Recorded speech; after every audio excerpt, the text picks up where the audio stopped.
You're the most clean-shaven I've seen you in a while. You've been sporting more of a beard lately, but you're not quite clean-shaven, but you're almost back to... I don't know how often you trim your beard, but I do it every about a fortnight. And I did it once really close when I had COVID, last time. So it was just like easier around the home. I wasn't going to go out anywhere. But then I was shaving my beard again a couple of days ago, and I was like just doing it at the nice setting, which was 4, and on my little, razor setter thing. And then the end dropped off into the sink, which happens semi-regularly. And I clicked it back on and proceeded to continue, but somehow it had dropped down in the dropping down to 1. So suddenly I was like... It was like I'd run a lawnmower across, a badly overgrown backyard. And so I then had to commit to the whole face. You had to do everything. Yeah. All right. So you accidentally went close to the skin in a part of your face, and then you had to do it everywhere. Yeah. Otherwise I looked a bit like a cricket pitch, like a cricket oval with a cricket pitch up the middle of my cheek, which had some novelty value, but wasn't going to be something I got away with. When did you last go full clean shaven? Do you ever go full clean? Oh, it's been a few years now. I don't think I've done that for a long time. I haven't done a proper shave with a razor maybe for 2 years at least, maybe 3 years. Do you use a razor for like above the beard and your neck and stuff? Like, do you use the razor at all? Not a razor. I just use the beard clipper without the cap on it. So I use that sort of, bare and naked, and I do up the top and stuff. And yeah. And it's got a lovely little setting for the ears and for the nose and stuff like that. Yes. Men of a certain age. For the shoulders, down the back. Shoulders. No. Have you ever tried nose waxing? No, not for hair. I've done one of those ones that are wet and it gets like the sweat bits out. Oh yeah, for your pores. No, this is where you put wax inside your nose and it dries and you pull it out and it pulls all the hair with it. Oh blimey, I've never heard of that. Crikey. Game changer. Are you a regular? Do you do it often? Not regularly, but like it's very satisfying. What part of it is satisfying? Afterwards. Right. Do you know what's satisfying? I can't even put this in the podcast. What's satisfying is when you pull it out and you look at the hard wax and you see all the hair attached to it and you're like, wow, that's a lot of hair I got out there. Like a little wig.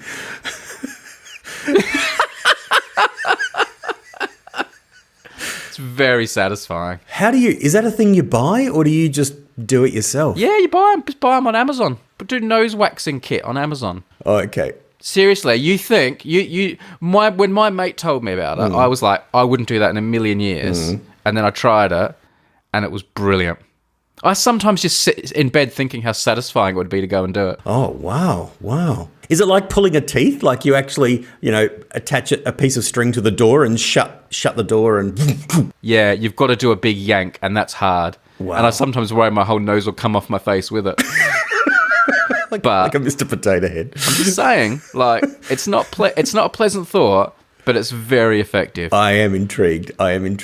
My mate goes and gets it done at the barber by like a therapist type person, like a beautician. You wouldn't say beautician. You can't call them a beautician if you're a man. A handsomeness technician, a ruggedologist. Have you waxed anywhere else? Have you waxed your legs at all? No. That looks like torture. Yeah.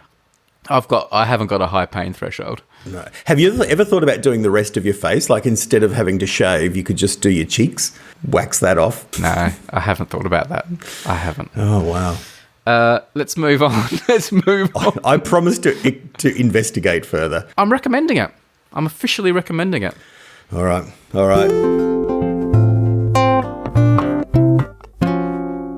Parish notices. Following up from Tim's incident with a spider when he was riding on his motorised scooter and then a huntsman spider started crawling up his arm and we all know what happened next. And I gave Tim a bit of a hard time. I questioned his Australianness in dealing with the spider. Many people have rushed to Tim's defence and have quite rightly pointed out that huntsmans are seriously scary looking spiders. I mean, they have like definition. They have muscles in their legs, it seems like to me. Like, they are a big, scary spider. A Quaver past 8 said, I'm 100% with Tim. Huntsmans are scary. There is no need to feel shame. It was bad enough when I've had them crawling on my inside windscreen or corner of my car. Oh, yeah. But I would absolutely freak if one crawled up my arm. I'm always a bundle of nerves after encountering one. Plus, I know that feeling of being hyper alert for every brush on your skin for a while. The Australian Geographic rates them as the 9th most dangerous spider, not because they have dangerous venom, but because of the amount of traffic accidents caused by them when they randomly appear. I'm sure this would not be the first huntsman spider story that the insurance person had heard. Oh, right, okay. So there you go, Tim. That's a lot of vindication there. Yeah, that is. I'm feeling a lot better about not just my Australianness, my manhood, notwithstanding the nose waxing conversation that we've just had. I tell you what, huntsmans could use a bit of waxing. They're a hairy spider. I imagine that the wax that I pull out of my nose is going to look very similar to the back of a huntsman spider. They've got small, furry. This is going well wrong, this episode. You wait till you get to my idea later on. It's very wrong. But anyway. All right. Amelia got in touch and said, the spider story on the most recent episode of the podcast reminded me of a minor event in my life where I got ridiculously scared at what, for a split second, I assumed to be a spider. I am currently learning Japanese, and this happened a few days ago when I was about to practice kanji, which is the Japanese script that has its origin in Chinese. I opened my writing book and immediately jumped back in horror as I saw a spider nestled within the pages of my book. It took me a few seconds to think twice about what I saw. Upon a second look, I realised that I had not seen a spider, but rather the komi, which is the kanji for the word rice. Oh. Due to its appearance, I assumed immediately that it was a spider. So basically, that is the story of how I was startled by the word for rice. And I'm looking at this, and it does look just like a little spider, or a big asterisk. Oh, right. I can imagine. Me. Yeah, that's classic. I've heard it said in a documentary about King Charles that he's forever writing memos in longhand and sending them off to government ministers and the Prime Minister about what he thinks about this and what he thinks about that. You know, we should raise more money for homelessness in this suburb or something like that. And those memos are notoriously referred to as the like spider memos because he uses a big, thick black fountain pen and writes out a note and sends it off on a piece of paper. So they're known as spider memos because they just look like spiders, because of his penmanship, which is a similar thing to what's happened there to Emily. Tim also talked last episode about the ripped up pages of a book that he found in the street. It was the basis of his podcast idea last episode, you may remember. And we looked at some of the fragments of text and were trying to figure out what the book might be. Many, many of you have been in touch and all agree on what you think the book was. It's a book called The Cattleman's Daughter by Rachel Treasure. All right. 4.15 out of 5 on Goodreads. Let me look it up. Can I read to you what the book is about, Tim? You can. I'm just looking it up. Born on the rugged Dargo High Plains and raised by her cattleman father, Emily Flanagan has lost her way in life. Locked in an unhappy marriage in the suburbs, Emily misses the high country with a fierce ache. To make matters worse, her heritage is under threat. A government bill to evict the mountain cattlemen is about to be passed, and the Flanagans could be banned from the mountains their family has looked after for generations. When a terrible accident brings Emily to the brink of death, she realises she must return to the high country to seek a way forward in life, healing herself, her daughters, and her land. Along the way, she finds herself falling in love with a man who works for the government, the traditional opposition of the cattlemen, New Parks Ranger Luke Bradshaw. But just as she sees that the land and Luke are the keys to regaining her life, Emily faces losing them both in the greatest challenge of all. Set in the beautiful snow gum country of the Victorian Alps, The Cattleman's Daughter is a haunting and unforgettable tale of love, self-discovery and forgiveness from one of Australia's best-loved authors. Well, there you go. Well, firstly, I love that it's set in the Victorian High Country, which is sort of part of broader Gippsland where I grew up, which is pretty cool. Not that we grew up. I was in Latrobe Valley, so quite literally not in the high plains, but down in the valley. You were a man of the lowlands. I was very much so, yeah. But this is, and I love that the book has a couple of horses on the cover too. I think I'm going to buy this for Mum for Christmas. I think she would love this. I'll give you another bonus. The author, this Rachel Treasure, lives in Tasmania, where your wife's from. Oh, right. There you go. Oh, wow. That's fantastic. That doesn't get us any closer to solving the puzzle about how the fragments came to be on the sidewalk. Who knows? That's another mystery. Maybe someone was just so upset by what was happening in the book. Like, it was like, maybe the reader was so outraged that this government guy was threatening to close down their farm that they couldn't bear it anymore and just had to rip the book apart and throw it away. Maybe that's true. Yeah. It aroused such passion. It does sound a bit like a Hallmark movie, doesn't it? Where, like, you know, the city girl goes back to the country and meets some guy in a flannel shirt and realises that she belongs in the countryside after all. It does sound a bit formulaic. I mean, it is. Look, it's published by Penguin, so it's obviously a book that they think is going to sell of some repute. But you thought it was a children's novel or a teen fiction book from the fragments you read at the time. So I did. I thought it sounded pretty simple and easy to read, but perhaps I was being a bit judgmental, or indeed maybe it is. Maybe some of these books are sort of designed more as young adult. I can't see it referred to as young adult fiction. Maybe you were reading a flashback scene when she was remembering her teen years or childhood or something. Maybe. The fragments all came from a flashback, so it appeared like she's really young and naive, but actually it's a very dense and sophisticated novel in the rest of the novel. But I just happened to get the misleading fragment. Wow. A lot of 16th century theology in there, but you miss those pages. That's right. That's right. How ironic that I got the only non-16th century theology pages in the whole novel. There you go. The Cattleman's Daughter, Rachel Treasure. Well, I'm going to buy it. I'm going to buy it for Mum, who I think will really like it. I may read it myself, we'll see.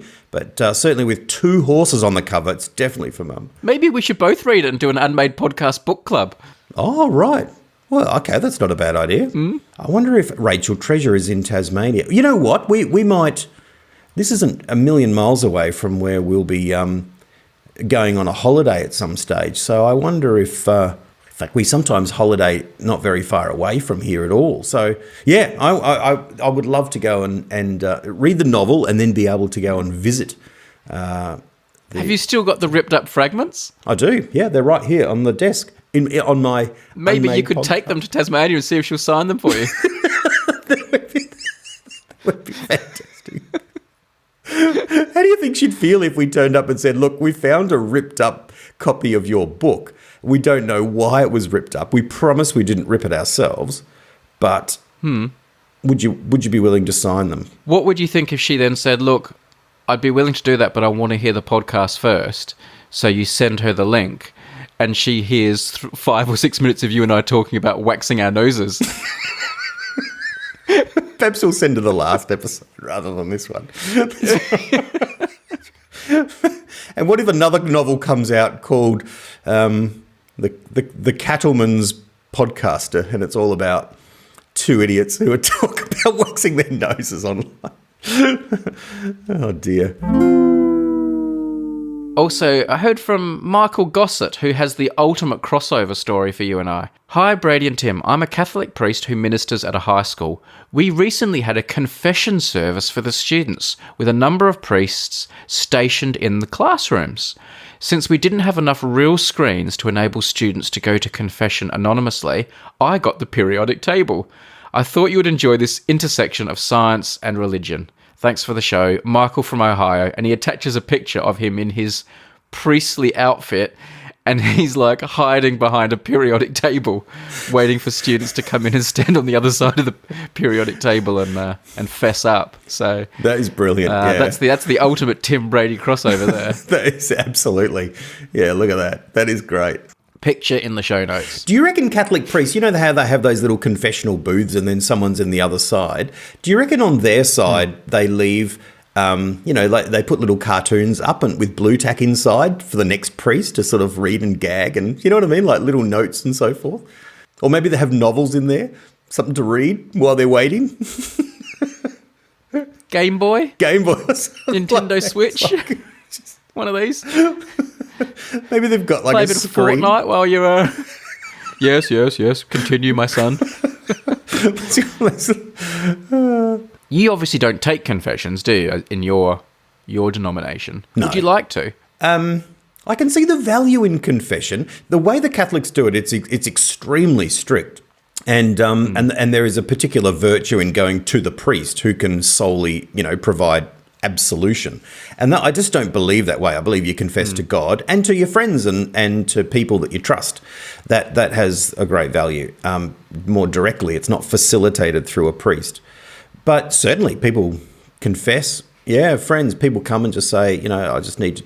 Confession is just telling the truth. So telling the truth, getting something off your chest, can be very, really powerful, and it's very privileged to be with someone when they come to terms with that and how they respond to it. As a regular part of the job, I'm not sure. I think my wife would be good at it.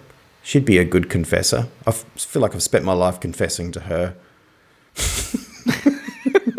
Usually about little sneaky KFC visits. That's right. Her providing absolution. Yeah. Most of the time. Yeah. So, man, I saw you sent me a photo, and I think you also put it on social media of you in a tuxedo. Very impressive, looking very sophisticated. White tie and tails, no less. Wow. Not just a tux. And the photo was taken just as you happened to be walking past a building that happened to be hosting the Nobel Prize ceremony and dinner. What a coincidence. Where did you go for dinner that night?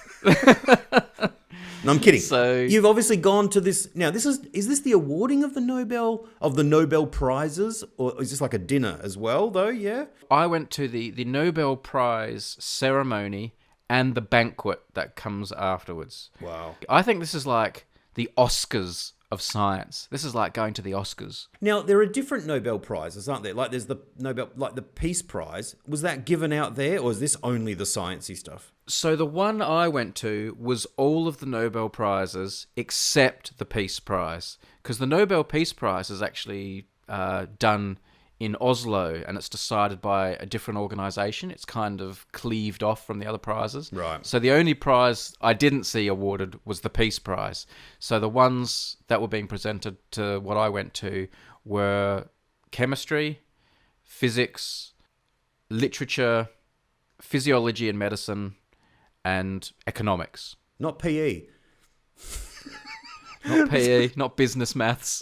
Business maths, drama, everything I did, it's never recognised.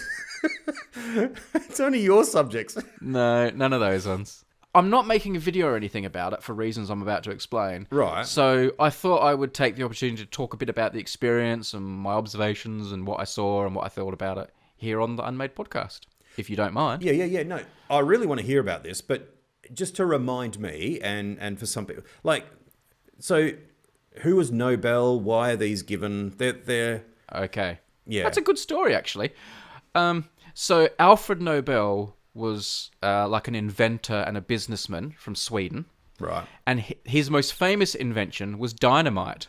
So something that happened was there was an incorrect report that he had died, and he saw some media reporting about his death, and I think it was something along the lines of like, the merchant of death has died. The man who's responsible for all these deaths is now dead himself. Right. And when Nobel saw this, he thought, oh my goodness, like he realized that was going to be his legacy. He was going to be remembered as quite a negative person in history. Yep. And he was like, I can't have that. So he wrote a will up and bequeathed his fortune to create these prizes in his memory. So the Nobel Prizes are created in the memory of Alfred Nobel.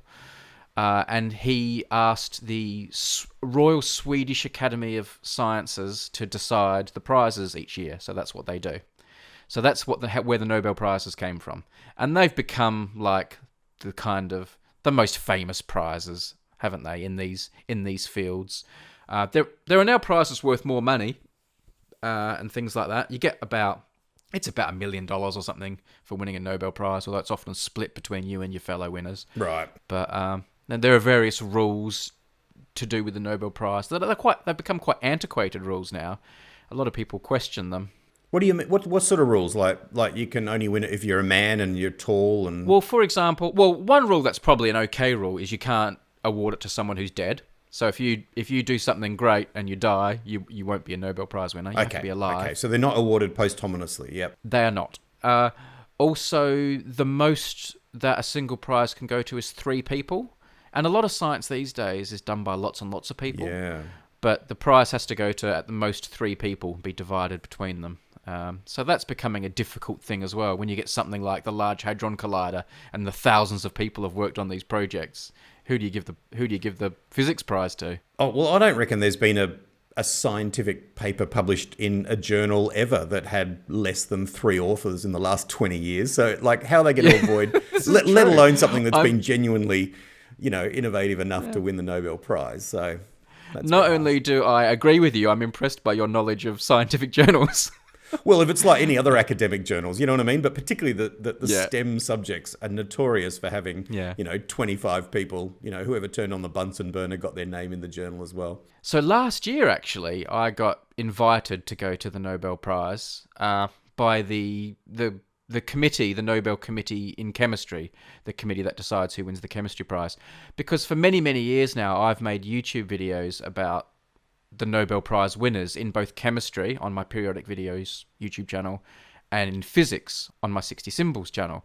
When they announced the prize, we've always really quickly as we could, sometimes on the same day, have convened at the University of Nottingham and made videos really quickly explaining what it's all about. And they've become real little events in our calendar on the YouTube channels. And the Nobel Committee has noticed that, has known about them. I even heard a story once that apparently someone on the committee once showed one of my videos to the King of Sweden to help explain what one of the prizes was for. So, oh, right. That's something I've heard. I don't know if it's true, but that is cool. Can I ask at that point, like, is it when you're about to make a video about the winner, is it because you know that there are 3 or 4 people who are nominated, or is it like out of the blue? Totally out of the blue. It's really, really secretive who wins the Nobel Prize. Even the winners don't know until half an hour before it's announced. Right. So it's announced like a few months before the awarding, obviously. So they announce them, I can't remember what month. Is it October or something like that? And then they always have the prize ceremony in December. I think they have it on the anniversary of Nobel's death, from memory. So there's no losers at this event you're going to. There's no, like, it's an honour just to be nominated. No. You never knew that you were close and in the running. Only the winners are invited. No, there's no losers in the audience pretending to be happy. So I was invited last year. I couldn't go, so I thought, oh, that's a shame. That's my chance gone. But they invited me again this year, and I could go and wanted to go. There's no real reason for me to be there, but it's something I've always been curious about and wanted to see, and it's a bit of a bit of a perk, isn't it? So I said yes, but I couldn't take photos or make video. That was made very clear. That's like one of the rules, because there's all, it's a big media event. It's televised in Sweden, like it's a big media event, and that. So like it's a really big deal. I'll come to that. So I was kind of like, I've got no real reason to go, but I want to go. So I said yes. I actually had to sign a document that if I was caught filming or taking photos at the event, I would have to pay a huge fine, like 30,000 Swedish kroners. They were pretty serious about making sure I didn't video and film. I'll come to that again in a minute as well. So I signed the form, I agreed to go, and I was all good. But then I realised you had to dress in like tails and white tie, which is like the most formal you can dress. I do own a tux now, like for going to black tie events, but that was no good to me because it hasn't got tails and it's black tie, and this was white tie, and you got to wear these white waistcoats as well. And so I went and hired all that gear, and that cost a fortune. And I left it a bit late, but I managed to just get it in time. It was quite funny actually. The guy who was like fitting me for the suit said, what event is this for? Is this for a wedding? And I said, oh, no, it's actually for an event. I've actually got to take it to Sweden. I'm actually going to the Nobel Prize. And he just looked at me really impressively and said, oh, congratulations. And I had to say, oh, no, I haven't won a Nobel Prize. I'm just going to watch. This became a bit of a theme I found amongst my friends that don't know much about the Nobel Prize. They've seen pictures of me in the tux and wearing this little medal because I'm wearing my Order of Australia. Yeah. And they all think I've won the Nobel Prize and they're all congratulating me on winning it's kind of like, I haven't won the Nobel Prize. I will never win the Nobel Prize. I was thinking, actually, I think I'm more likely to win an Oscar than a Nobel Prize. Right. And I'm not going to win an Oscar either. So. And now, this is using my memory. You're too old to win the Fields Medal now. Is that right? Yes, I am. You've got to be under 40 to win the Fields Medal, which is a mathematics prize. Oh, yes. Loser there too. That one's got by me as well. I'm also too stupid to win a Nobel Prize or a Fields Medal, but that's a whole other issue. But that's not written down somewhere. The age is, so. No, yeah. That's right. So I got my suit. I went over to Sweden, Stockholm, capital of Sweden. I took Kylie and Edward, my wife and son, came along for a holiday as well. We thought we'd make a little few-day holiday of it. And we're staying like in an Airbnb. And then the moment arrived, like it was time. When you're in Stockholm, by the way, in Nobel Prize week, it's like a really big deal. Like there's like a Nobel light show. There's light shows everywhere, and Nobel Prize stuff's projected onto buildings. And it is a bit like award season in Hollywood. Then everyone's talking about the Oscars. Yeah. And the city gets really into it. Like we'd be in like a taxi, and you'd hear like a popular radio show. It was in Swedish, so I couldn't tell exactly what they were saying, but they were clearly talking about the Nobel Prize, and you heard them talking about DNA and micro-DNA and who's won the prizes. And so it's a big, like, the city gets really into it. Like, they're really proud of it, I think. So it becomes, the city's really taken over by the prize for this week of the ceremony. So then I had to put on my outfit, which was, like, really difficult. Like, because it doesn't have buttons. Like, it has these little studs you use instead of buttons to put through the buttonholes, and I couldn't get the sleeves to work, and I found it really difficult to put on my outfit. Goodness knows how James Bond slips in and out of it, so easily. Yeah, I don't know what's going on there. But then just about an hour before I was going to go, my wife got really sick and started like really sick and started throwing up. She wasn't coming. I only had one invite, but she was obviously staying home with our boy. And I'm like, oh, I can't leave you home if you're sick looking after him. I'll have to not go. Like, I can't go. This is like terrible. But, that's the way things go. But she was like insistent that I go. She was like, she took a bullet for the team. She's like, no, you've got to go. That's why we're here. And it's your one opportunity. And so shout out to her for soldiering on at home while I went off and gallivanted like James Bond, a science James Bond. She should win the Nobel Prize for parenting, man. Yes. For wifing, actually. She should.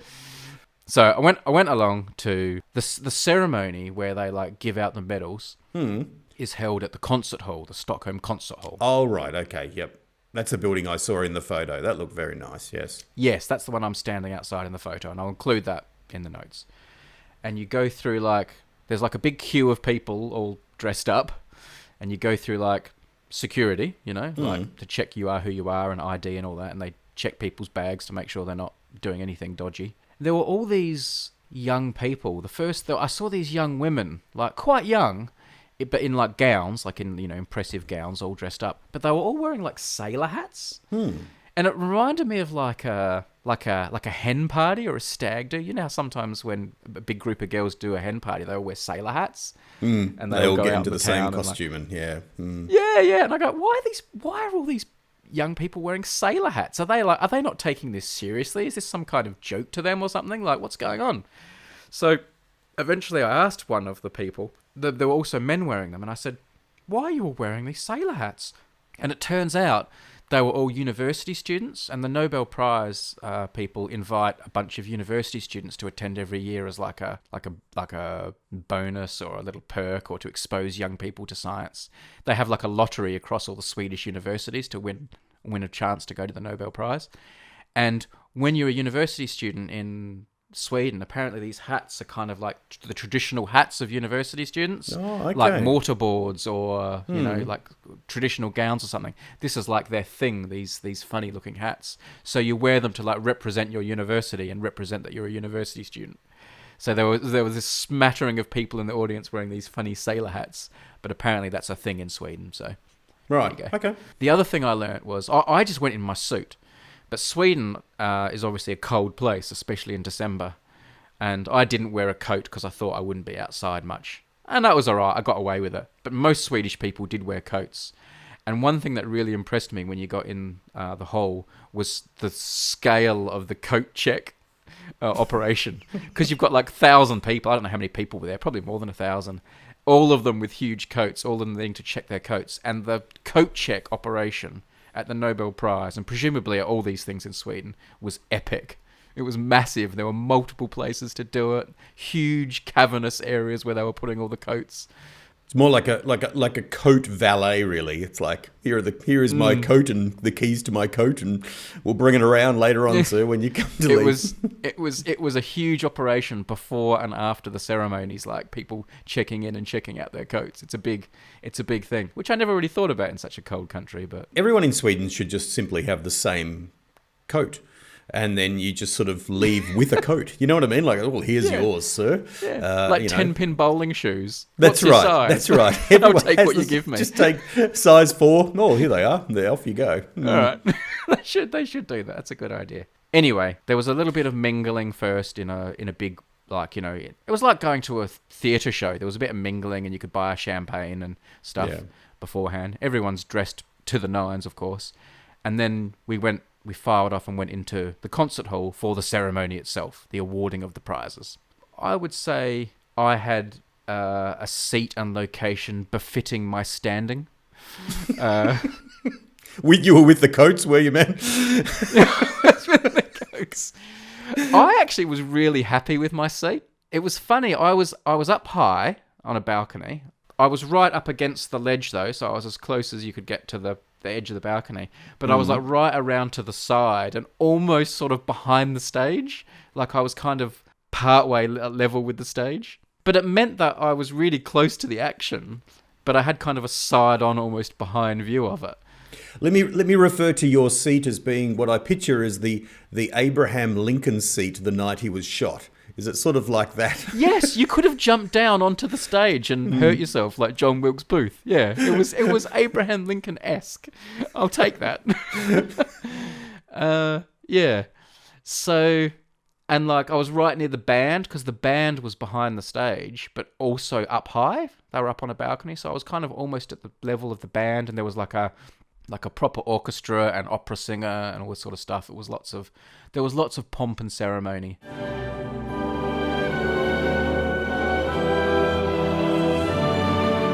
Who was the band? Was it ABBA or Ace of Base?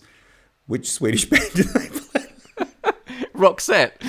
Roxette, awesome. I would have been up for Roxette. I know the lady died from Roxette, but I was actually just listening to a bit of Roxette a couple of days ago because I was in the mood. You know, Roxette, they're touring Australia next year. He's got another singer. Oh. Someone new. Yeah. So Per Gessel, the guitarist singer guy, with the dyed black hair. Yeah, he's found another singer and they're going out again. There you go. Okay. Oh, I'd be well up for that. I love a bit of Roxette. I did get a Swedish pop star. That comes later. But anyway, this was like an orchestra and an opera singer. And then like the King of Sweden comes out because he's the one who hands over the prizes. And I was right. He was over my side of the stage. So I was basically looking at the back of the King of Sweden's head the whole time. Was there an announcer who said, "And now welcome your host, the King of Sweden," and then everyone applauses? There was a big like drum roll and music, and I was sitting right near the drummer, and it absolutely scared the bejesus out of me when the drum roll started for the King of Sweden.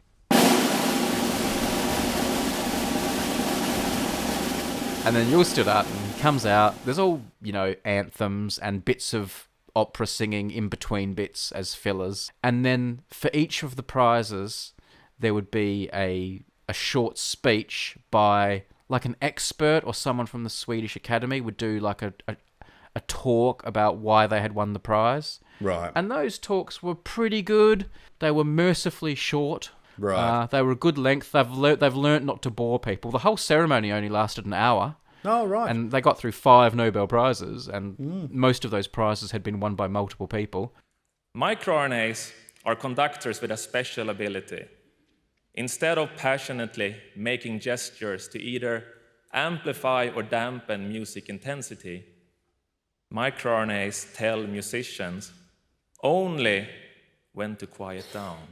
and the people just get their medal and a certificate and do a little bow. They don't talk at all, the winners. They just get their medal and sit back down. Is there a photographer up the front who sort of, they stand there posing it and the guy runs up like at a graduation Well, ceremony? there are photographers and it's all and film crews, and it was well done. It was really, it was posh and it looked befitting of a big deal. It looked like a big deal.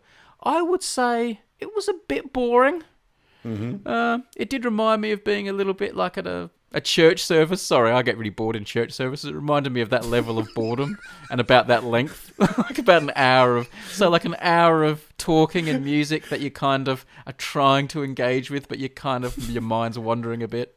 And now here's the King of Kings. It's like, wow. Everybody stand for Jesus. But it was like that too. There was there was lots of standing up and sitting down because you stood up each time someone got their prize, and it's like a standing ovation. And every time it? It's like yeah, and when the king stands up, you stand up. So is it really just like a school thing where it's like, all right, now we move on to maths, and and here's so and so to explain what maths is, and it was like a school awards night, but more expensive looking, and everyone was more dressed up. But I said I wasn't allowed to use my phone, and I was dying to use it, but I wasn't allowed to, so I didn't. You signed something saying you wouldn't. And no, that's right. So I didn't. So I don't have to pay that fine. Right. But loads of people were, and I was like, well, they're all doing it. Oh. Not as much as you would expect. Not as much as like you would expect phones to be out at a posh event like that. So obviously the memo had gone out not to use it. But people were using that and filming little bits that were relevant to them. A South Korean woman won the Literature Prize. Oh, yes, I saw that on the news. Yeah. Yeah, there were a few Korean journalists around me, and they got their camera out when she got her prize and stuff like that. So the rules were being flouted, but not by me. I was basically just so paranoid about that fine. I was convinced they had spy cameras on me or something, or someone was with binoculars over the other side waiting for Brady Haran to get his phone out so they could get their 30K. But you think if your son, or grandson's won, the Nobel Prize for maths, and I'm in row 4, I'm going to pull my phone out and take a photo. I don't care how much it's going to cost, Yeah. So professional photos are taken that I'm sure you will get access to. So I don't think you should worry you're going to miss out on a picture of your son getting his Nobel Prize. But yeah, you'd think you'd do it anyway. Now, please step forward and accept the prize from His Majesty the King. So anyway, there we go. The prizes were given. Everyone had to stand up again for the King and the national anthem, and everyone filing off the stage. You've flown to Sweden, hired a tux with tails, gone along to the ceremony that only goes for 1 hour, has royalty, and has people winning the Nobel Prize, 5 of them, and you've gotten bored. I think that says something about you, man. Well, anyway, it's kind of, Anyway, it is what it is. And I was very honoured to be there. And it was really interesting. But there was one guy, the first guy that got the physics prize, he was quite an older guy and quite physically impaired. He had a stick and he couldn't walk very easily. Mm-hmm. And when he sort of hobbled up and got his prize, he was so happy. He was so proud. And the smile on his face, and he stood there and he bowed a few times to the audience and bowed to the king and bowed to everyone. And you could tell he was just soaking it up. And he was so happy that he'd been recognised for this work he'd probably done years and years ago. That was quite special, and you felt the prize felt special to them. Then when everyone else got theirs, they were scientists who had probably been decorated many times and won many awards. And granted, this was the biggest award they were ever going to get. So they were obviously pretty happy and pretty proud. But they were just normal, they just got up there, shook the hand, did a bow and sat down. And it was just there's another award for me and this is a nice night. But this first guy that won it, you could tell it was this crowning achievement. And this was his moment. That was definitely the moment. Maybe he hadn't been told until that moment. Everyone else would have jumped around the lounge room, 5 months beforehand when their name was read out. But by the time they've got there and then they're in front of people, they're being a bit more dignified. But maybe this guy, Yeah. his colleagues and friends had kept it from him, going, "Oh, we've been invited along, like Brady Harron, to just go and watch it." And then his name's read out. It's like a massive practical joke, but an amazing gift. Just to be clear, all the people that are winning Nobel Prizes are sitting up on the stage on seats ready to get their prizes. So they very much know who they are. He may have thought, "Oh, we've got really good seats." Yeah, The other cool thing was, though, because he couldn't walk very easily, they were all there in their like white tails and tuxes and everything, and all wearing like black shoes like you do when you wear a tux. But he couldn't wear those shoes, obviously, because it affected his walking, and he was wearing like New Balance trainers. So he was up there in like full like white tie outfit, but with New Balance trainers. It was cool. It was really cool. noticeable. That's really great. Yeah. Maybe his friends told him that they'd bought the VIP package. Like, when you go see Metallica, you can like pay like a ridiculous amount and you meet the band beforehand and get a special seat and have photo a beer with the king. Right down they're like, yeah, okay, so we've bought the VIP package. You get to put your coat in over here early. You get in there. We've got a seat on the stage, and you get a Nobel Prize for it. It's like, Nice. It's like, take home. Really? Oh, wow. Yeah. And you can wear your sneakers. That sounds like a pretty good night out for him. So anyway, the king leaves. Everyone gets up and shakes everyone's hand. There's a big handshaking fest on the stage. Right. And we can leave. But then it's off to like I think it's the city hall or the town hall where the Nobel Prize banquet is being held. So we all like leave the venue, and you get in like these chartered buses, these coaches, so you sort of still stay inside the security cordon a bit. All right. And I think they'd closed some roads and stuff. And So what time was the ceremony then? It was quite early. Was it like 5 o'clock or something? yeah, I can't remember what time. It was like 4 o'clock or something. Oh, okay. And then we get in these buses, and that felt kind of weird because you're all really dressed up. And you get, like, you're being crammed into all these buses, a bit like when you're getting bussed around an airport, like out to your plane, like, because a lot of people are standing up and you're all crowded in these buses. So it felt like you were being bussed to a plane at an airport, except you're all like really, really dressed up. We go across town to the city hall. It was only 15 minutes or something like that. You get out. You do security again. There were protesters at this venue, but we were kind of brought in the back, so we didn't really get very exposed to all the protesters. I think that I don't know what they were protesting, but it's a big, huge event, so it's a chance to protest, so I'm sure they were protesting something. They weren't protesting that you were there or that this guy had worn sneakers or... What's that guy got an invite for? So who did you sit next to on the bus? That's always a good question. I stood on the bus. I stood up on the bus. Right. Nice. Yeah, so I was quite uncomfortable actually.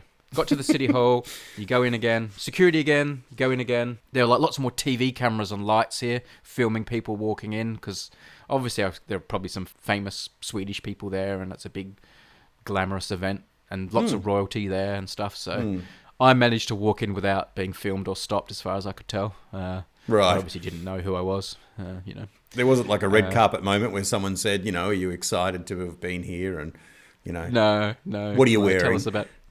Yeah, here you go. Tell us what's going to be in the next Unmade podcast. Who did your nose hair?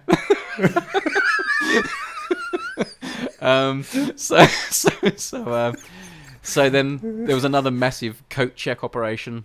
Now, one thing about the dress code at this event was you're supposed to wear any honours you've won. Like, that's part of a dress code. It's, white tie and honours. And of course, I have my Order of the Medal of Australia, which I've never taken out of the box before. Never had any reason to do anything with it. It just sits in a box in a drawer in my office. And I was like, oh, well, I'm not going to miss my one chance to wear it. So I was wearing my little gold medallion on my lapel. Yep. Which is one of the reasons lots of people on Facebook and my friends all think I won the Nobel Prize, because I see this picture of me standing outside the Nobel Prize venue with this little gold medal, and they think that must be a Nobel Prize. But anyway, so I did feel a bit of a poser wearing it. But so many people were wearing honours at this event that you kind of blended in. It was all right. But I also found it quite useful, because I'm not very good at small talk and mingling, but it does become like a talking point. So I was standing next to this guy, and he had a bunch of medals on his suit, but he was looking at mine, and he didn't recognise it, and he came up to me and said, "What's that? What's that one for?" And I explained what it was, And then I asked about his, and he explained what his were. And then I said to him, I asked what his job was, and it turns out he was an MP in the Swedish Parliament. Oh, right. And so before the banquet, we had a really nice conversation. It was really fun to talk to someone who's obviously a big deal in Sweden. And he said, I've got to be careful of this and this because, following the protocol, because someone will take a picture of me or something like that. So it was a big deal. But I obviously know nothing about Swedish politics. It's really funny to talk to someone who's obviously really important in the country. And I was saying to him, so are you in government or opposition? And Oh, yeah, right. You didn't know the basics even, yeah. asking all these really naive questions. He was really great in answering them. He probably quite enjoyed my naivety. The only thing I know about Scandinavian politics is Borgen, but that's like Denmark. Oh, yeah. I know my Borgen. I could have talked to him about, like, murders and how murders are investigated in Sweden. But, yeah. Indeed, that's right, yes, on the bridge. So anyway, eventually we got we got released into this massive, I guess it's a room. It felt more like a basketball stadium. It was so big. This huge room, but very grand and beautiful, where the banquet was being held. Loads and loads of tables. Big, massive, long table through the middle, right? Yeah. Where the king and all the VIPs were going to sit, and that was huge. And then all these other tables going off at perpendicular to it, like wings, like loads and loads of tables. One of the things I was worried about at this event was I was going to feel massive imposter syndrome. I was worried I was going to be sitting at a table with friends or family of the winners or fellow researchers, part of the research team, because obviously these people get to bring some of their researchers, and they would say to me, who are you and why are you here? And I'd explain my tenuous reason for being there, and they would all look at me angrily because they would think of, Jimmy the lab technician back in America who didn't get to come to the event but had done all this work. Oh, right. So I thought, I was worried I was going to feel like I shouldn't be there and I was taking the seat of someone who should be there. And no one goes to one of these events thinking, oh, geez, I hope I get sat next to a podcaster. Like it's... Yeah, exactly. It turns out I needn't have worried about that because where I was sat, granted I was probably sat at a certain area of a certain table that was not the glamour area. I wasn't next to the king. But I found there were lots and lots of people there who were husbands or wives or sons or daughters or friends of people who were a member of the Swedish Academy who were getting to bring their husband this time, and they were normally sitting over at some posh table, but I was sitting over with the wives and husbands, and I felt like I was sitting with lots of people whose reason for being there was at a similar level to my own. Right, so I didn't end up feeling that. I think I was sat next to some husbands and wives, friends, daughter of the architect that designed this building for the Nobel thing and that. So I felt, but I was sat with really interesting people, still interesting scientists, had some really great conversations, made some nice contacts. There was lots of kind of toasts and things at the banquet and food, nice food.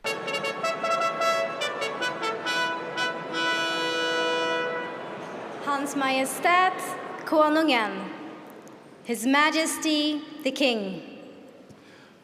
I would like you all to join me in a toast to honor the great donor Alfred Nobel.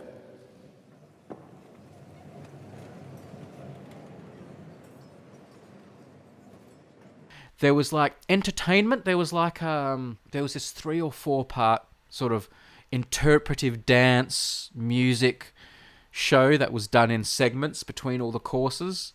That was not my cup of tea, you know me. I'm not too into my arts and stuff. So it's not something I was too into, and I thought, to quote the castle, I thought they had their hand on it a bit. But they were short. Again, these people have learnt not to... So you didn't get bored, thankfully. No, I didn't get bored. And there was some performer called Lale, who I was told is a big star singer in Sweden. If they call it good, then maybe I'm bad. And she was singing a few songs, including some newly composed music.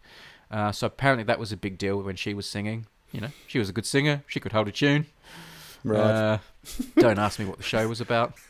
Hello to Lale if you're listening. Yeah. The banquet lasted 4 hours, and I thought, oh gosh.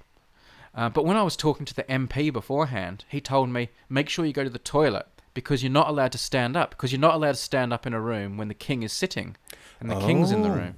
And I didn't need to go to the toilet, but I knew I'd need to later, so I thought, oh, this is going to be a problem. Gosh. Turns out people were getting up and going to the toilet, I think. I didn't need to go in the end anyway, so... Gosh. What if the king needs to go to the toilet? Then everyone goes. Massive rush. That's what I for the said. toilet. I said, heck, does the king... I said, doesn't the king need to get up and go to the toilet? And he said, I don't think so. He's pretty experienced at these things. He's got a royal bladder. Right, he goes beforehand and... Yeah. Yeah. That'd be funny if no one's able to go until he goes, but then he stands up to go, and then everyone rushes. So it turns out there's a massive fight for the line. The king ends up halfway through. It's like, you stood up. Yeah. You stood up. The thing was, everyone at this centre table, this really long table down the middle, they came in last after we were all seated and had been waiting around for 20 minutes, and they left before we could leave. But this hall was massive, right? And it had this huge balcony and staircase that was the length of the hall. And when they said, everyone stand up, here comes the king and the VIPs, we all stood up. And the king walked along this huge balcony that was the length of the hall, and then it wrapped around and turned around the other wall of the hall, and then came down this huge staircase, and then had to walk the length of this huge table again, and they all took their seats. And most of them were old and slow. And I reckon we must have been standing for 15 minutes waiting for them to come in and sit down. Gosh. It was I would have epic. had to go to the toilet at the end of that, let alone the whole banquet. There was a lot of standing. Anyway, we had our meals. We got entertained. They gave us booze. Then for the first time, there were speeches by the winners. But only one winner from each category makes a speech. And some of these categories had 3 winners, so they obviously picked which one was going to make the speech. And the speeches are supposed to be... I had read the speeches are supposed to be short, which they were. Excellent. And they were supposed to be like... I had read they were supposed to be light-hearted. Some of them were not light-hearted. The first one, the guy that won for physics, got up and did this real doom speech about how... Because his prize was partly for artificial intelligence. And he gave a real doom speech about AI and how AI... could destroy the world. And the person who won the economics prize also did a real doom speech about the fate of the world. So and they were the first and last speeches. So it started and ended with some real downer speeches. But they were short and they were good speeches. These are people who are being awarded for their breakthrough, and they're saying, "But you just be warned, my breakthrough will facilitate the end of the world." Thank you very much. Good night. Kind of. It was kind of like, I mean, these aren't people that invented artificial intelligence. They just used it for good. But they were saying, this stuff that I used to get the prize is going to be used for some pretty bad stuff. But anyway, the speeches were done. The entertainment was done. Right. All was done. I'd probably had my fill by then. There was like a big dance afterwards, in another room in the building. I had to get home, didn't I? Like I had a wife and child at home. My wife was feeling better by this point, by the way, just so you know. I had been in touch the whole time to make sure everything was okay on the home front. I had to sneakily get my phone out under the table to check in at home so I didn't get fined. Oh, right, okay, yes. So that was a legitimate purpose. They did make a big deal about not using your phones at the banquet, that you were like warned multiple times that they didn't want you to do that. So, unless the king uses his first. So if he's like checking Facebook, then everyone gets their phones out. Yes. Yeah. That was it. Then I left. There are also apparently lots of after parties. A few people I spoke to had tickets to like the cool after parties that all the students go to and the winners, and it's all really cool. But I hadn't gotten a ticket to one of those anyway. I didn't know anyone cool enough, so I could have gone to the dance, but I didn't have a ticket for any of the cool after parties, and I hadn't made a connection to get me one. So I went home. I couldn't wait to get out of that suit. I can't tell you how much I hate wearing stuff like that. Got home, ripped off my suit, got into bed, went to sleep. Nobel Prize done. Done and dusted. Nice. Done. That's a fascinating evening. You did get bored, and but you managed to. You've sort of talked about it like it's an endurance event, like it was fascinating, but a bit of an endurance evening. Yeah. So I enjoyed the banquet because the people sitting around me were quite interesting. I got quite lucky. I had a playwright next to me, a chemist who does entertaining videos about chemistry, so we had a lot to bond over. A radio journalist opposite me from Swedish radio, and another scientist. So I had a good bunch of people around me. I had run out of small talk ability, though. You didn't meet any of the winners. No, you don't really I didn't get near them. I had met one of them a couple of weeks before. I'd been at a separate event at the Royal Society, and one of the winners happened to be there. So I had met him before, and I said to him, "Oh, I'm coming to your ceremony," and we'd spoken a bit about it. So I have met one of the winners, but I didn't at the event because you couldn't stand up, so you couldn't go up to their table and talk to them. So I don't know how I could have. I don't know whether they went to the dance afterwards, but... And they each win about $1 million, but that wasn't given like with a big novelty check on the night or anything like that. There was no big novelty check. You split the money too, so if you win it 3 ways, you split it how the committee sees fit. I once had a Nobel Prize winner email me. Have you ever had an email from a Nobel Prize winner? Will it hurt your feelings if I say yes? Say no so that my story sounds cooler. No, tell me about it. Wow. What was that like? Who was it? What was it for?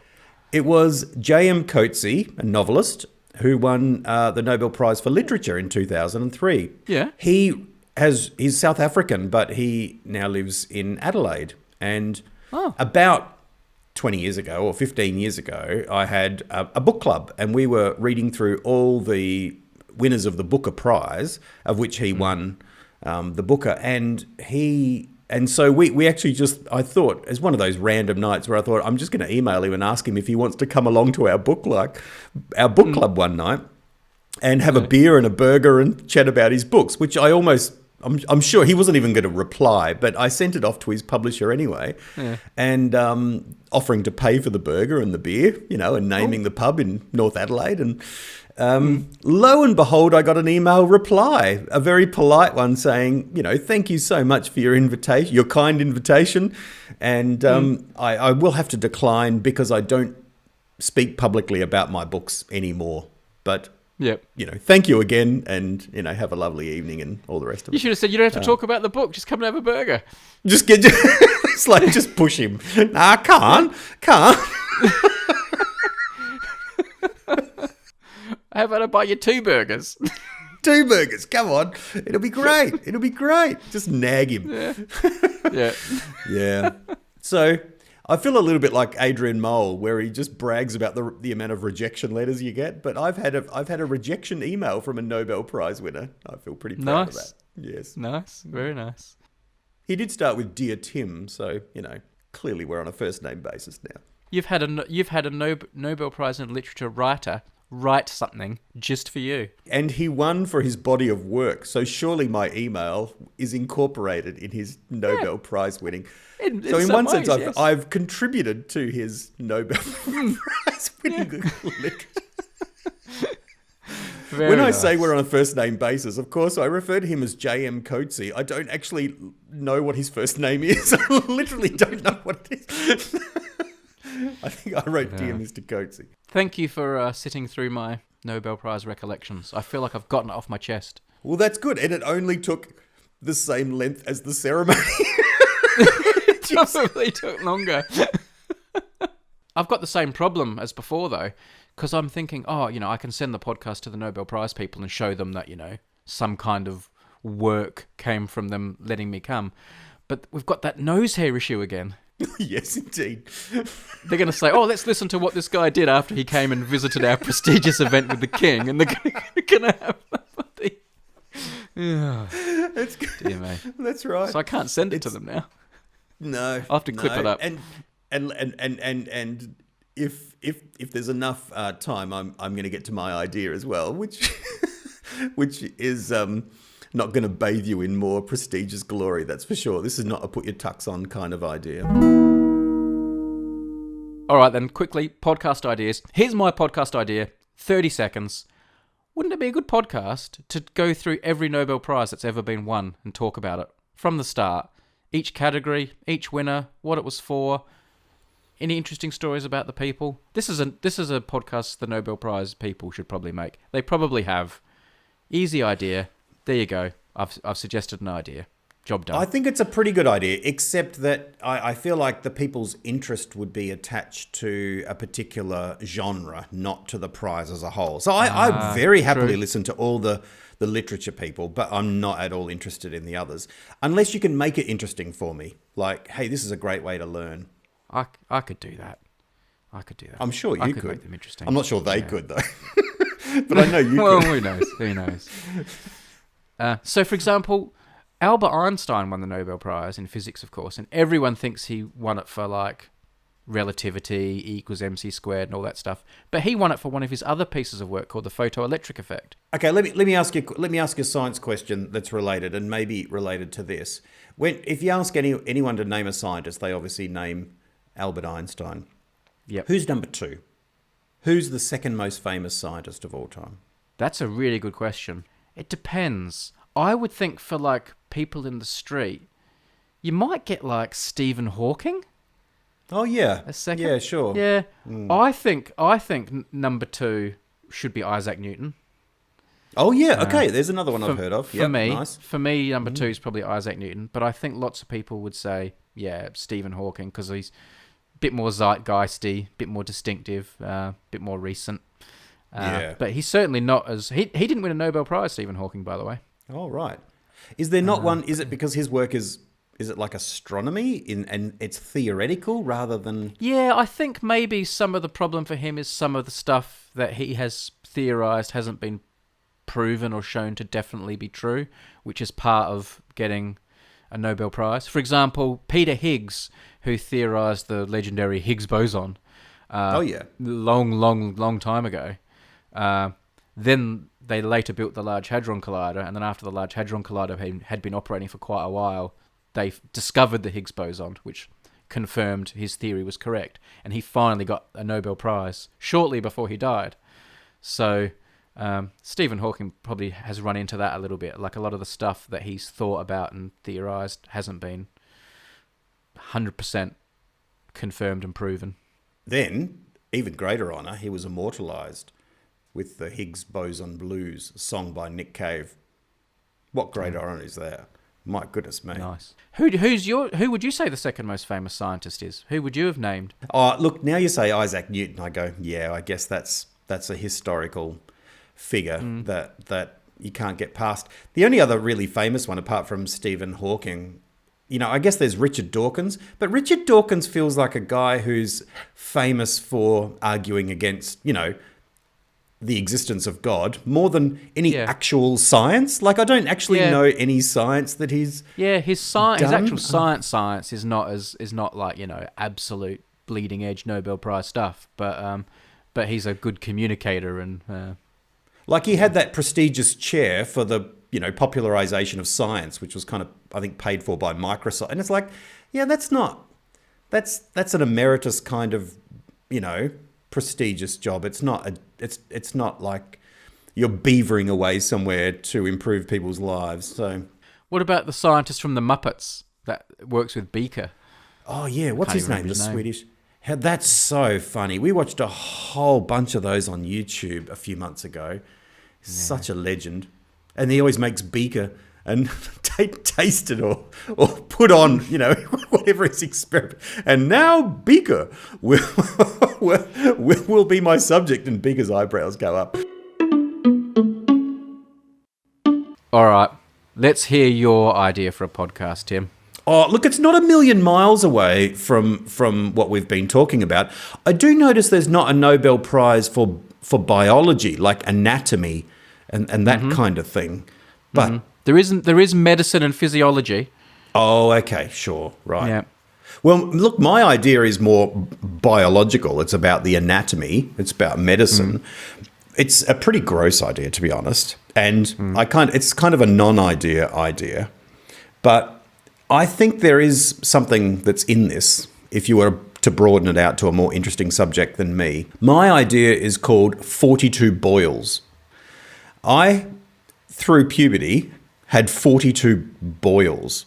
And I didn't know anyone else in the school that I went to, or schools that I went to through that period, that even had one boil. Lots of people had acne, but for some reason I had boils.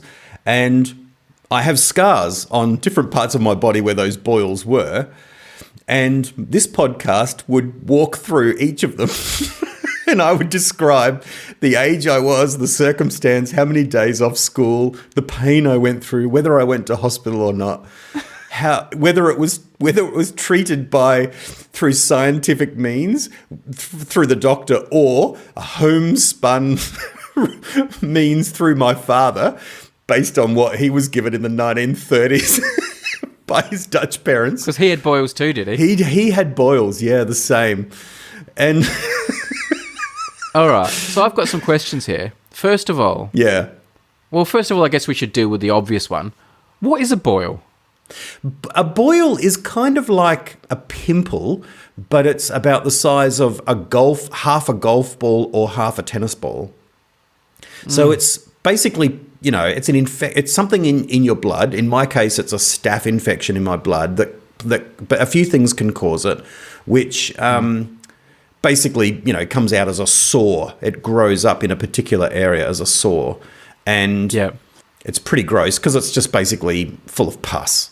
It says here, a boil is a painful pus-filled bump that forms under your skin when bacteria infect and inflame one or more of your hair follicles.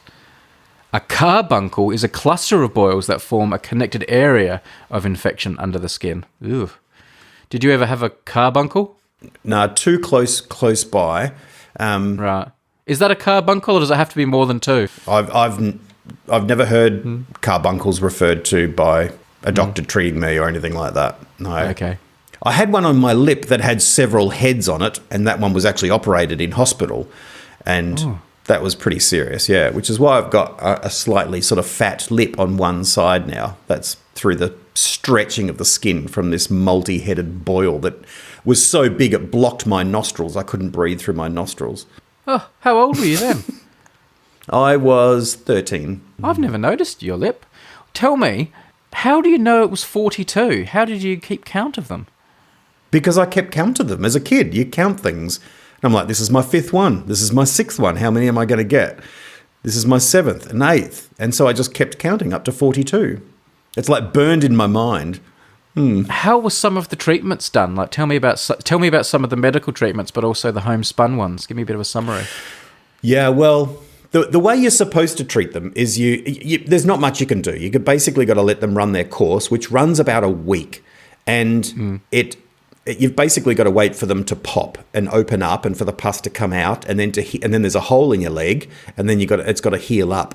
And all you can do is help the process of it becoming ripe, and then the top coming off like a pimple. If you've had a pimple, and except it's big, and you do that by putting on a paste called magnoplasm.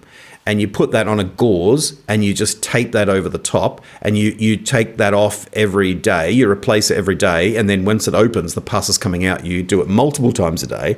And then you just bandage it up until it heals over. And then finally it's just a Band-Aid. That takes about a week to 10 days. Can you accelerate the process by piercing the boil and make that popping happen sooner? Or do you have to let it happen naturally? You can lance the boil. And that helps to get it out earlier. And that was one of the things that my dad decided would be helpful early in the process. But that is extremely painful in itself. And the reason it's so painful is because it's under the skin, and the skin is stretching and it's hot. And so it's real. You know when you have a pimple and then you squeeze the pimple, it stings a little bit. It's like that magnified out to being like a volcano on your leg. And it's really, really painful. Dad's remedy was you got to get it out. And so Dad remembered when he was young, they used to get what's called a Dutch rusk, which is like a Dutch biscuit. And the way you eat a Dutch rusk generally is you put it in yogurt, like you put it in a bowl of yogurt and you crunch it up. But Dad used a Dutch rusk. It's good at soaking things up. It's like a hard sponge. They're very dry rusks. Yeah, very dry. So you put that on the boil, and then you put like a cabbage leaf over the top of it, and you tie that on. And so a rusk and a cabbage leaf. So Dad said, "This is what we're going to do," and that survived one boil. And then Dad decided that we were going to, lance it and squeeze it out. And I remember, look, I would have been about 10 or 11 when I had the first one. And I had a very strict father, Dutch father, as you know. But I remember swearing at him with a string of F-bombs that, ordinarily would have got me in an enormous amount of trouble. And I remember it was like a turning point in my life at that moment. The pain was so significant because I remember Dad squeezing the boil and the pus coming out and me swearing like this so profanely and Dad just looking at me and nodding and saying, I understand. Like he had no... Like I just remember thinking, I'm in trouble now for saying this. Yeah. But I just remember him just going, fair enough. That's right. Fair enough, I understand. And so that was like permission to swear from then on. That was really great. What happened? How did it all stop? It just kind of wears out. You kind of, I don't know if you build up a... as you move out of puberty, you know what I mean? Your body just sort of changes and you build up I can't think of the word right now, but, you get past it, an antibody. Like an immunity or a resistance. An immunity, that's the word, Yeah. So... how did it affect your life now? Like, does it still affect you as you? Or is it just like a funny... Like I had pimples when I was a teenager, but I never even think about it now. Or is this sounds like it might be a deeper scar? The scars are stronger. Like I've got dots, down my legs where I can still see the scars now, and I'm much older. But psychologically, is it a deeper scar as well? I think it gave me a higher pain threshold. Like it was just a consistent, and I got to a point where I just dealt with them myself. Like it wasn't like Mum and Dad. I was just like, oh, here we go, here's a bloody boil, and I would take off the thing and I would pull and squeeze. It's not quite squeeze in, you squeeze by pulling out, right? And just, and I became stronger and stronger at dealing with it. And, a bit like that scene in Die Hard, when he's bandaging up his own feet and pulling out the glass, and you're just like, how does he do that? I became a bit like that. So I think that made me tougher. Die Hard, but with boils. Yeah, that's hang on, I got boils.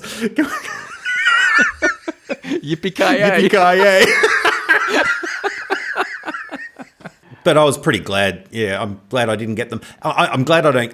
I was very glad when they stopped. But I was always nervous that because I'd inherited it from my father that my kids would have it. But thankfully, I don't know if it was a guy thing or whatever. But no, thankfully my girls good. Didn't have them. Did you ever get them on any embarrassing body parts that I can laugh at? Yes. Another time I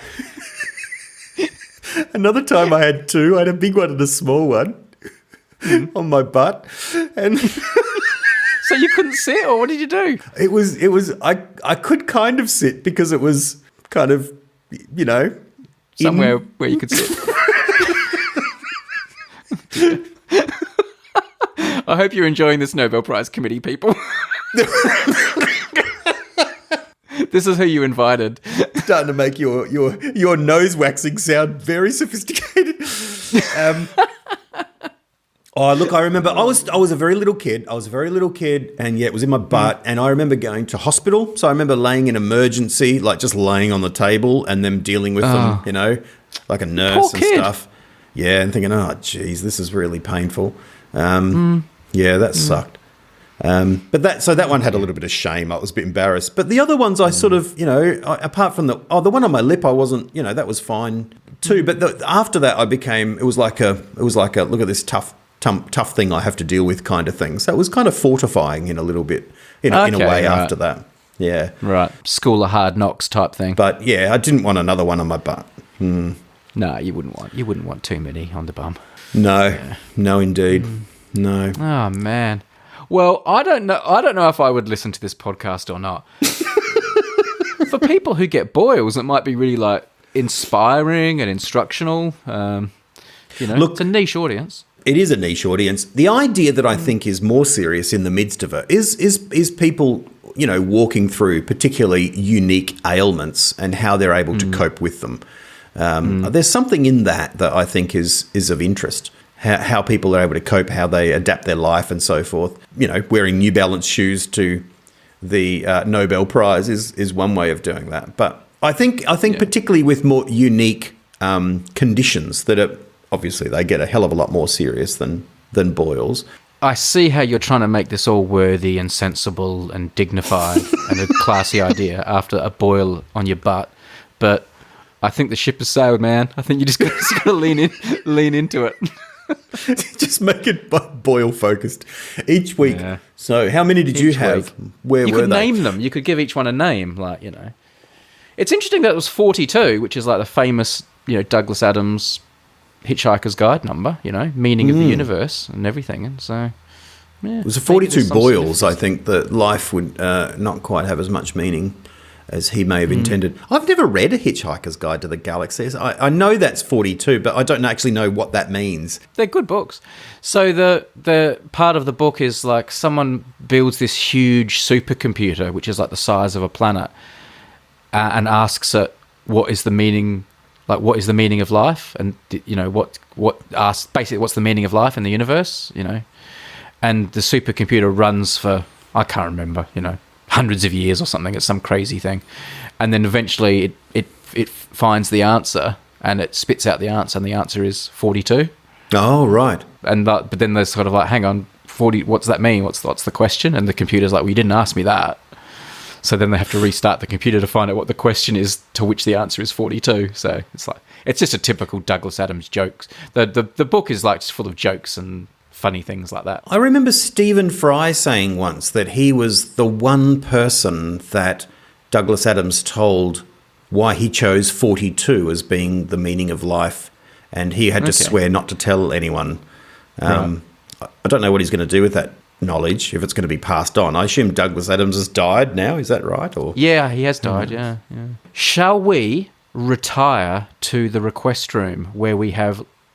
Well, I think we have about 42 questions to get through from Patreon Right. supporters. A lot of Christmas-themed questions, lots and lots of questions, so we're going to have to do a fast request room. We're going to have to machine gun through them. But if you're a Patreon supporter, patreon.com/unmadefm, go along and you can listen to more of us talking. 42 questions, one for each boil, but no boils mentioned in the request room. No.